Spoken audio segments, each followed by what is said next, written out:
नरक निदाना अपने मुख निंदा जो करही, परिवार सहित नरक में पड़ही। गुरु को तजय भजय जो आना, ता पशुआ को फोकट ज्ञाना। ओए होए, अपने गुरु को छोड़कर और दूसरे में आस्था बनाता है।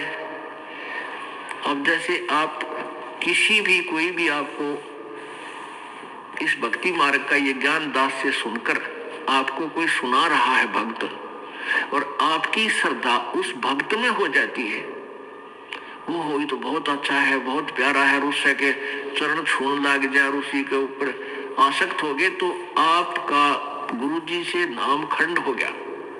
इस दृष्टिकोण से परमात्मा कहते हैं, गुरु को तजय भजय जो आना, ता पशुआ को फोकट ज्ञाना। उस पशु ने को कोई ज्ञान नहीं है, वो भक्त नहीं है। जो अपने गुरु को छोड़कर दूसरे में ठीक श्रद्धा बनाता है, उसमें आसक्त होता है, उसी को पूजा शुरू कर देता है। पुण्यात्माओं, एक एक पॉइंट पे बहुत गहराई सोचना है। अब कोई भक्त ज्ञान सुना रहा है, बहुत अच्छी बात है, उसके द्वारा सुने ज्ञान पर अमल करें और उससे कहे भाई मुझे भी गुरुदेव के पास ले चलो, मेरा कल्याण करा दो। और आपने नाम ले रखा है और फिर कोई चर्चा चलती है, ऐसी कोई बात नहीं, फिर भी सुनो। और कोई पुराना भक्त है, वो अच्छी अच्छी बातें बताएगा तो बहुत अच्छी बात है, गदगद हो जाओ कि मेरे गुरुजी ने कितना अच्छा ज्ञान दिया हुआ इस बच्चे को, भाई को, बहन को, और ये सब गुरुजी का ही दिया हुआ ज्ञान है, इसका नहीं है। तो उसमें आपको एज ए भाई यानी गुरु भाई गुरु बहन तो आपकी श्रद्धा हो सकती है, लेकिन अन्य दृष्टिकोण से, क्योंकि हम फिर उस पर इतना आसक्त हो जाते हैं, उसको फिर प्रणाम करने लग जाते हैं, बड़ा अच्छा भगत है, तो ऐसे ये बीमारी हमारे भगत समाज में पड़ी रही और इसका लाभ ये काल उठा गया। जैसे कमाल था, कमाल वो मुर्दा जिंदा किया था प्रभु ने। एक दरिया में बहता हुआ मुर्दा शव जा रहा था 12-13 वर्ष के बालक का, और एक शेख तकी था, सिकंदर लोधी, दिल्ली के बादशाह का धार्मिक पीर। वो कबीर जी से ईर्षा करता था, और कबीर परमेश्वर जी की कृपा से सिकंदर लोधी दिल्ली के सम्राट का असाध्य रोग दूर हो गया था, जो शेख तकी से भी नहीं हुआ था, किसी से भी नहीं हुआ था। जिस कारण से सिकंदर लोधी की आस्था कबीर जी में घनी हो गई थी। और वो जो पहले वाला जो वो परमानेंट उसका गुरु था धार्मिक मजहब की तरफ से, वो शेख तकी था।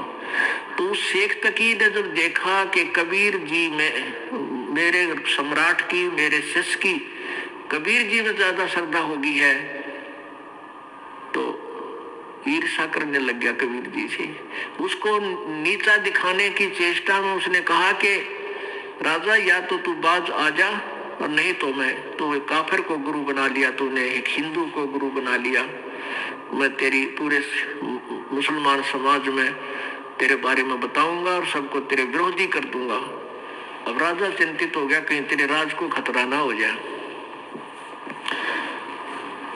तो परमात्मा के सामने उसने अपनी प्रार्थना रखी। कबीर जी ने कहा भी ठीक है। तो शेख तकी ने क्या शर्त रख दी कि मैं जब इसको मानूंगा ये भगवान है, अल्लाह का नबी है, कोई मुर्दे को जीवित कर दे। तो परमात्मा ने जो अपने भगत की टेंशन दूर करनी थी सिकंदर लोधी की, तुरंत कर दी।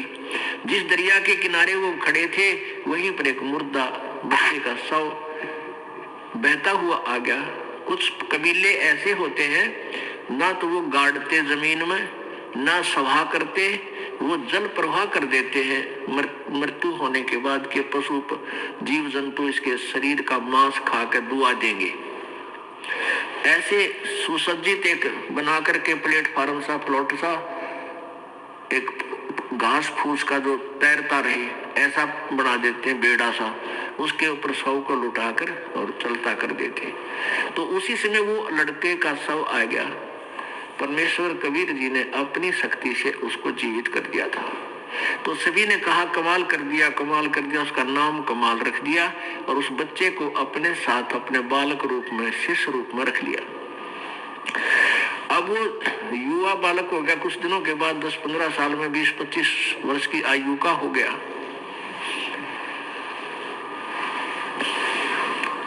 तो वो परमात्मा से ज्ञान सुनकर, कबीर जी का ज्ञान सुनकर वो भी ज्ञान औरों को सुनाने लग गया। जैसे बताते हैं भक्त, आप भी बताते हो और भी बताते हैं।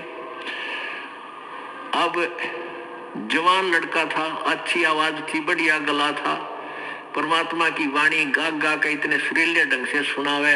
तो जो परमात्मा कबीर जी के शिष्य थे वो 64 लाख, उनमें से बहुत सारे कमाल जी के ऊपर आसक्त हो गए।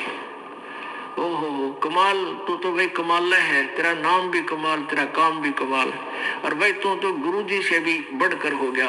ओहो, तो आप तो गुरु जी से भी अच्छी जो है ना ज्ञान सुनाते हो। अब इस बात से वो कमाल फूल गया, वो यानी उसमें अभिमान छा गया। और कबीर जी परमात्मा उसको बार बार धिक्कारते थे, तो उसको धमकाते थे कि निकम्मे तू अपना कर्म बना ले और प्रभु मत बनाए। लेकिन ये प्रभुता की भूख इतनी बुरी होती है, जीव नरक जाना स्वीकार कर लेगा, प्रभुता छूटे नहीं। कहते हैं राज तजना सहज है, सहज त्रिया का नेह, और मान बढ़ाई ईर्षा दुर्लभ तजनाई। और जब तक ये नहीं तजे जाएंगे इतना भगवान नहीं मिले। तो हम निकले भगवान के लिए, हमें पता है मनुष्य जीवन मिला भगवान प्राप्ति के लिए, और फिर उसमें कोई वस्तु बाधा है उसने फेंक दे तुरंत तोड़ के, उसको एक तरफ फेंके तो भगवान मिले। लेकिन उस कमाल ने परमात्मा के आदेश का पालन किया नहीं, तो प्रभु ने उसको धमका दिया। वो वहां से निकलकर परमात्मा से रुष्ट होकर, अक्षुब्ध होकर, खिन्न होकर के वहां से निकल गया, जाके कहीं दूर देश स्थान पर रहने लगा, जहां के वो नालायक भक्त गुरुजी के शिष्य उसको चाहते थे, वहीं चला गया, वहां रहने लग गया। अब वहां रहा, उसने एक छोटा सा आश्रम बना लिया। अब पुण्यात्मा समर्थ जो कार्य करता है कोई जीव नहीं कर सकता। जैसा कल उदाहरण दिया था कि जैसे वायु बहुत लंबी चौड़ी है, बहुत ज्यादा था है, और उसमें से एक टायर में पंप से हवा भर भी ली, वो टायर ट्यूब में टायर में डालकर ट्रक में डाल दिया, ठीक है, वो काफी सहयोगी होगी वह हवा उसको, लेकिन वो तो सीमित है। ऐसे ही किसी भक्त ने, उस कमाल ने परमात्मा की कुछ दिन सेवा करके, दोनों नाम दिया, उसकी भक्ति करके कुछ शक्ति अवश्य होगी थी, लेकिन वो जीव ही था। और वो अनजान भक्त जो परमात्मा के शिष्य थे कबीर जी के, उस पर आसक्त हो गए। तो यहाँ बताते हैं गुरु को तजय भजय जो आना था पशुआ को फोकट गया ना। जब कबीर खुद मालिक बैठे और उसको कमाल के टिंडे देगा उन्हें, कमाल की बात। यहीं से हम गिरते, सतर गिरता गिरता यहाँ आ लिए। हम सतलोक में इसी तरह गिरे थे। हम अपने भगवान को छोड़कर परमेश्वर कबीर जी सत्य पुरुष को, और ये सत्य, ये ज्योति निरंजन काल वहां तपस्या कर रहा था एक टांग पर खड़ा होकर। हमने अपने भगवान से हृदय हटा के इसमें लगा लिया, और इसका फल यो मिला। आज गधे कुत्ते सूअर 84 लाख योनियों में कितना कष्ट उठा रहे हम, और फिर दोहरा रहे हैं, क्योंकि ज्ञान नहीं हमने। तो उसने क्या किया, कमाल ने वहां रहने लगा। अब जो भक्त परमात्मा के पास आते थे उनको सुख हुआ करता खूब। अब वो चेले बन गए कमाल के। अब 5-4 वर्ष तो उनके काम ठीक चले, क्योंकि जो हैंडपंप से पानी उन्होंने ले लिया था वो जब तक चला, उनकी पुण्य कमाई, तब तक तो वो दुखी हुए नहीं। फिर कोई काम उनका होने लगा नहीं, तो धीरे धीरे वो कमाल से भी हट गए। अब कमाल ने 5-4 और चेले रख रखे अपने आश्रम में रख रहे, तो वो कहने लगे गुरुजी यहाँ भगत तो आने ही बंद हो गए। तो उन्होंने कहा भाई यूं करे कि गुरुजी का जन्मदिन मनावांगे कल, जेठ की पूर्णमासी आएगी, सब न कह दे भाई कल जेठ उतरते की पूर्णमासी है और गुरुजी का प्रगट दिवस बनाएंगे, और खीर खार बनावांगे, भंडारा करेंगे, सभी गांव वालों दूध लाइयो, दूध पहुंचाना। अब पहले कोई समागम करता था तो गांव वाले खुश होकर दूध ले जाते थे और ठोक देते थे ड्राम के ड्राम। अब किसी का लाभ होया नहीं, सारे बयानवटी होगी, दूध रहा ना ढंगता, तो सब कपटी हो गए। अब सब ने सोचा भी बखत से दूध डालावांगे और ना डाल कावांगे तो यू नाराज हो जाएगा, कदे शराब स्वरूप ना दे दे, कमाल है। और प्रत्येक के मन में, क्योंकि परमात्मा कबीर जी खेल खेलते हैं।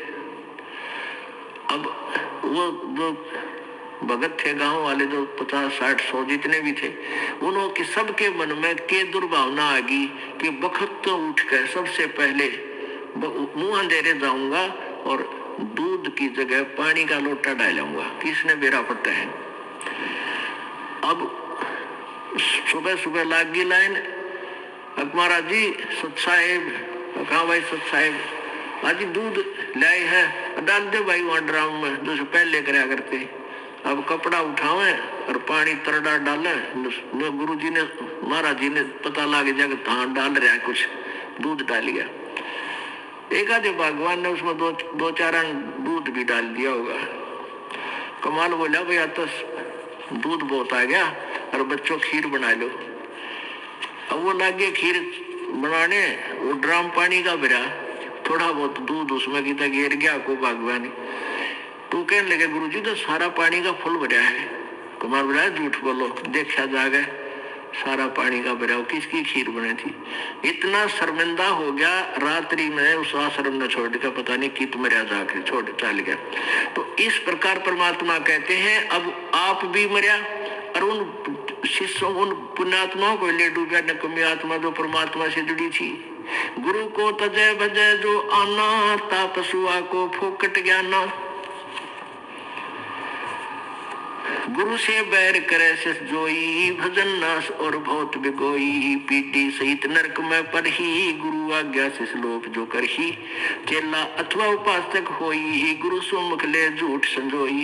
निश्चय नरक पड़े से सोई, वेद पुराण भाकत सब कोई। सम्मुख गुरु की आज्ञा धारे, और पीछे ते सकल निवारे। एक सामने आकर के तो हाँ जी हाँ जी हाँ जी, और पीछे तो छोड़ देने, ये जरा फिर देखेंगे। तो कहते हैं सम्मुख गुरु की आज्ञा धारे और फिर और पीछे तो सकल निवारे, यह सब ने रिजेक्ट कर बैठे। ऐसे नकली शिष्यों का उद्धार नहीं होता। सोच से घोर नरक में पड़ही, रुद्राद पीवे नहीं तरही। मुख पर वचन करे परवाना, घर पर जाए करे विज्ञाना। मुख पर तो सारी बात माने और घर पर जाकर चौधरी पाक अपने हिसाब से सेटिंग करना, ऐसे ठीक नहीं गुरु, ये ऐसे होना चाहिए। तो परमात्मा कहते हैं आप जीव हैं और जीव संज्ञा में ही रहना चाहिए। आपने परमात्मा की आज्ञा में कोई भी दोष नहीं निकालना चाहिए, फाइनल हो। अब गुरु जी की आज्ञा देगा आपको। हम क्या आज्ञा देते हैं भाई, बीड़ी मत पीना, शराब मत पीना, तम्बाकू मत पीना, बुराई ना करना, चोरी मत करियो, रिश्वत मत लेना, भगवान पर विश्वास रखना, भक्ति करना, आनुपाशा मत करना। और ये सारी ही ना करने की है और ये आज्ञा पालन करने की है। और ये भी नहीं करोगे फिर भगत कैसे, व्यर्थ। मुख पर वचन करे परमाना, घर पर जाए करे विज्ञाना। जहाँ जावे ता निंदा करही, सोच घोर नरक में पड़ही। ऐसे शिष को ठाहर नाही, गुरु विभक्त लोचत मन माही। वेद पुराण कहे सब साखी, साखी शब्द सब है यूं बाकी। मानुष जन्म पाए कर खोए, सतगुरु विमुख का युग युग रोए। अब सतगुरु से विमुख होने वाला कहते हैं युग युग रोएगा। परमेश्वर आए थे सतगुरु रूप में, सन 1398 में प्रकट हुए थे बालक रूप में, और सन 1518 में वो परमात्मा 120 वर्ष रहकर सतगुरु की भूमिका करके सहस्रित गए थे। तो उस समय जो हम 64 लाख के 64 लाख और परमात्मा से विमुख हो गए थे, हम सतगुरु से विमुख हो गए थे और उनके विमुख हुए हुए प्राणी युग युग रो रहे हैं। आज तक हम भटक रहे हैं, भरम रहे हैं। क्योंकि हमने परमात्मा को परमात्मा नहीं माना। क्यों नहीं माना? क्योंकि हम अशिक्षित थे। अशिक्षित होने के कारण हम उन गुरुओं की जो संस्कृत भाषा जानते थे, वेद पुराणों को पढ़ते थे, उन्हीं को हम विद्वान मानते थे। और वो कबीर परमात्मा जो हमें ज्ञान देते थे, और जो ज्ञान वो संस्कृत भाषा के जानने वाले गुरु बताते थे, ऋषि बताते थे, वो कबीर जी के विपरीत था। कबीर जी का ज्ञान उनके विपरीत था और शास्त्रों के अनुकूल था। अब वो शास्त्रों के ज्ञाता माने जाने वाले ऋषि और ब्राह्मण वो सदग्रंथों को समझ नहीं रहे थे, जिस कारण से उन्होंने एक पॉइंट सभी के हृदय में जचा दिया कि कबीर अशिक्षित है, ये अक्षर ज्ञान नहीं है इसको, इसलिए ये जो ज्ञान कह रहा है ये वेदों और गीता के विरुद्ध बोल रहा है। तो इस बात का दाव उन नकली गुरुओं संतों का लगा रहा कि भाई सचमुच कबीर जी तो अशिक्षित है, अक्षर ज्ञान नहीं, और ये जो संस्कृत भाषा बोलता है ये वेदों और पुराणों का जानकार है, क्योंकि वो सभी शास्त्र संस्कृत भाषा में लिपिबद्ध थे। जिस कारण से हम अपने भगवान को भगवान नहीं मान सके, क्योंकि हम वेदों और गीता को नहीं समझ सके। आज वेदों और गीता जी ने सिद्ध कर दिया कि कबीर भगवान है, और जिनको हम भगवान मानते थे वो नाशवान है। अब आगे क्या बताते हैं, गुरुजी के सामने किस प्रकार अधीन रहे। गरीबदास जी परमात्मा भी कहते हैं, गरीबदास जी भी कहते हैं अपने भगवान कबीर जी की के द्वारा प्राप्त ज्ञान को, गुरुद्रोही की पेड़ पर जय पग आवे वीर, 84 निश्चय पड़े सतगुरु कहे कबीर। जो गुरु जी का विरोधी हो जाता है, गुरुद्रोही बन जाता है, जो नाम त्याग जाता है, फिर अपने ढंग से बकवाद करता है, गुरु जी की निंदा करता है, वो गुरुद्रोही कहलाता है। और उसका फिर आपने संग नहीं करना, उसके साथ बात भी नहीं करनी चाहिए। तो उसके विषय बताते हैं, गुरुद्रोही की पैड़ पे जय पग आवे वीर, यानी उसके कदम में कदम नहीं मिलावे, पैड़ पे पैड़ रखना, उसका सहयोग संग नहीं करे, उसकी बातों की हाँ में हाँ नहीं मिलावे। तो कहते हैं गुरुद्रोही की पैड़ पे जय पग आवे वीर, 84 निश्चय पड़े सतगुरु कहे कबीर। अब कहते हैं, दो कर जोड़ गुरु के आगे, करबो विनती चरना लागे, अति शीतल बोले सब बहना, मिटे सकल कपट के बहना। हे गुरु तुम हो दीन दयाला, मैं हूँ दीन करो प्रतिपाला, बंदी छोड़ मैं अति अनाथा, बहुत जल बूढ़त पकड़ो हाथा। अब कहते हैं गुरु जी के सामने ऐसे विनम्र हो, बातें करे, दो कर जोड़ गुरु के आगे, करबो विनती चरना लागे, अति शीतल बोले सब बहना, मिटे सकल कपट के बहना। और कैसी याचना करे, हे गुरु तुम हो दीन दयाला, मैं हूँ दीन करो प्रतिपाला, बंदी छोड़ मैं अति अनाथा, भवजल बूढ़त पकड़ो हाथा। दीजो उपदेश गुप्त मंत्र सुनाओ, जन्म मरण भव दुख छुड़वाओ। जैसे आपको प्रथम मंत्र दिया जाता है, उसके बाद आपको सतनाम दिया जाता है, और फिर एक गुप्त मंत्र है सार नाम, उसके विषय में परमात्मा कह रहे हैं कि ऐसे आपने अधीन होना है अपने सार नाम प्राप्त प्राणी को प्राप्त करने के लिए। प्राणी को बंदी छोड़ में अति अनाथा, भवजल बूढ़त पकड़ो हाथा। दीजे उपदेश गुप्त मंत्र सुनावो, जन्म मरण भव दुख छुड़वाओ। यो आदीन हो ऐसे जब ही, शिष्य पर कृपा करे गुरु तब ही। कि गुरु के लिए भी संदेश दे रहे हैं, जो अपना कृपा पात्र भेजते हैं प्रभु, कि जब इतना अधीन प्राणी हो ले तब गुरु उसको गुप्त मंत्र देवे, जो सतगुरु है। वैसे नहीं देवे, वो व्यर्थ हो जाएगा, लाभ नहीं होगा। कैसे नहीं होगा? जैसे एक समुद्र में सीप होती है, सीप, और उस सीप में एक प्राणी होता है, जैसे आपने शंख देखे होंगे, शंखले से इस टाइप का ये जीव का ऊपर कवर होता है।